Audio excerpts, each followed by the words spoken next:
Baik, Assalamualaikum warahmatullahi wabarakatuh.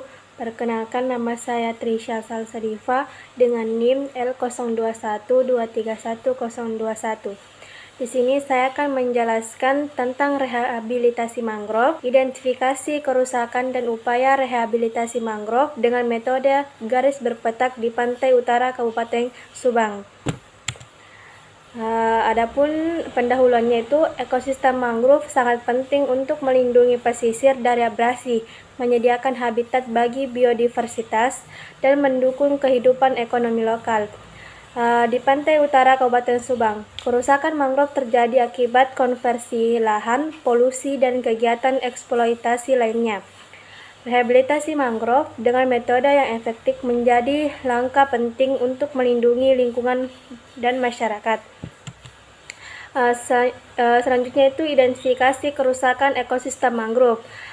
Penyusutan luasan mangrove, eksploitasi lahan untuk pertanian, tambak, dan pembangunan, pencemaran laut, dan sampah plastik, dampak sampah plastik dan solusi lainnya pada habitat mangrove, penggundulan hutan mangrove, penggunaan berlebihan untuk bahan bangunan atau bahan bakar, erosi dan penurunan kualitas tanah, abrasi pantai dan sedimentasi yang mengurangi keberadaan mangrove, perubahan iklim, peningkatan suhu laut, dan naiknya permukaan air laut.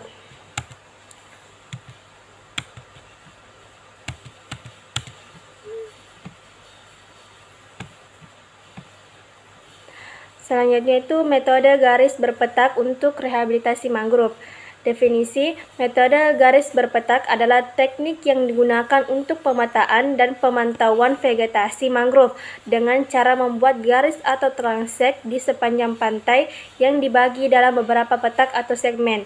Tujuan untuk mengidentifikasi potensi dan masalah dalam rehabilitasi, menilai kesehatan mangrove di setiap area untuk menentukan jenis intervensi yang tepat, mempermudah pemantauan perubahan ekosistem dalam jangka waktu tertentu. Langkah-langkah implementasi metode garis berpetak. Penentuan garis transek, menentukan garis transek yang akan digunakan di sepanjang pantai. Pembagian petak atau segmen, membagi area transek menjadi beberapa petak yang lebih kecil untuk analisis lebih rinci.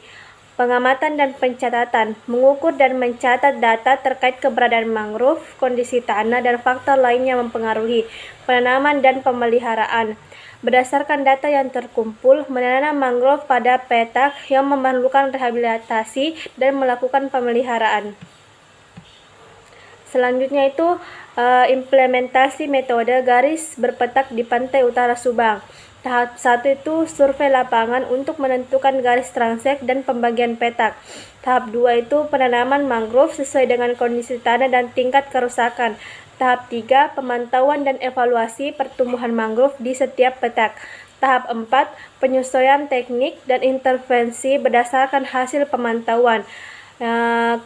Selanjutnya itu keterlibatan masyarakat, melibatkan masyarakat lokal dalam setiap tahap termasuk pemeliharaan dan pemantauan. Tantangan dalam penggunaan metode garis berpetak.